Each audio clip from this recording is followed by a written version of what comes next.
Hello viewers, welcome to Friends and Trends channel. இன்னைக்கு நம்ம இந்த வீடியோல ரொம்பவே டேஸ்டியான கேரட் அல்வா ரொம்ப சிம்பிளா குக்கர்ல எப்படி செய்யறதுன்னு பார்க்க போறோம்.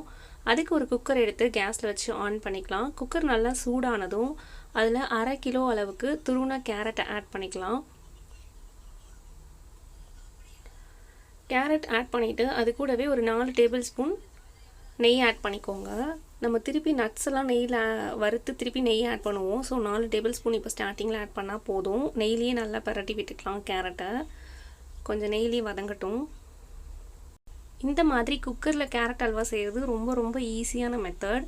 மறக்காமல் நீங்களும் இந்த மாதிரி ட்ரை பண்ணி பார்த்துட்டு எப்படி வந்துச்சு அப்படிங்கிற கமெண்ட்ஸை கீழே இருக்க கமெண்ட் பாக்ஸில் எங்கள் கூட ஷேர் பண்ணிக்கோங்க. இப்போது அந்த நெய் கூட நல்லா மிக்ஸ் ஆகிடுச்சு கேரட்டு. இப்போது ஒரு 1.5 டம்ளர் அளவுக்கு தண்ணி ஆட் பண்ணிக்கலாம்.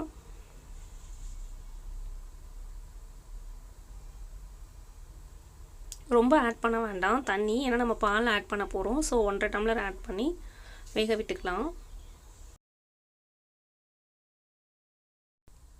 இந்த ஸ்வீட்டுக்கு தேவையான அளவுக்கு ரொம்ப கொஞ்சமான அளவுக்கு உப்பு ஆட் பண்ணிக்கலாம்.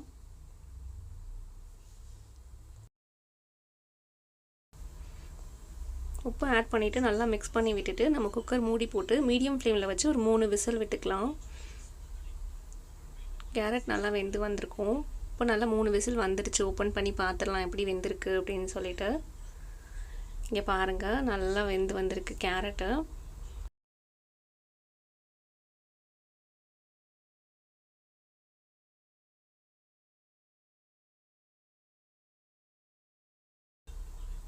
இந்த ஸ்டேஜில் நம்ம 1/2 லிட்டர் பால் ஆட் பண்ண போகிறோம். பால் நல்லா கொதிச்சு வரட்டும்.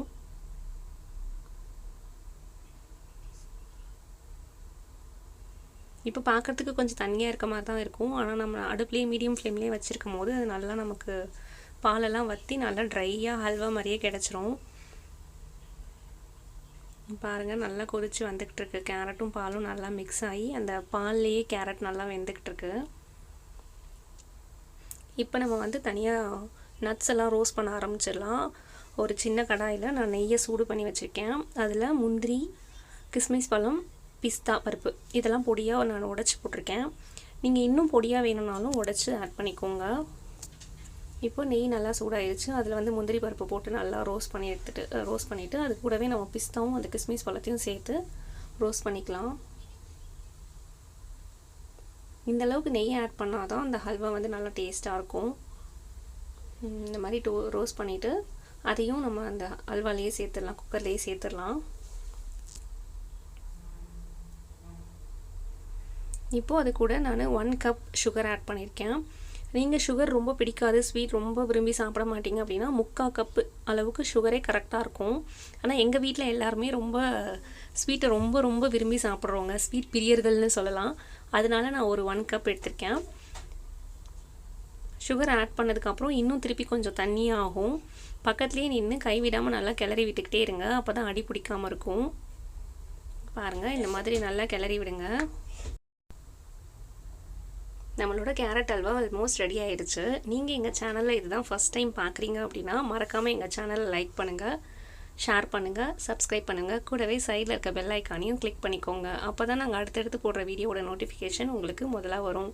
இங்கே பாருங்கள், நம்மளோட ஹல்வா அவ்வளோதான் ரெடி. ரொம்பவே சூப்பரான கேரட் அல்வா ரொம்ப சிம்பிளாக எப்படி செய்கிறதுன்னு பார்த்துருப்பீங்க. இந்த வீடியோ உங்களுக்கு யூஸ்ஃபுல்லாக இருந்திருக்கும் அப்படின்னு நினைக்கிறேன். தேங்க்ஸ் ஃபார் வாட்சிங் ஃப்ரெண்ட்ஸ் அண்ட் ட்ரெண்ட்ஸ்.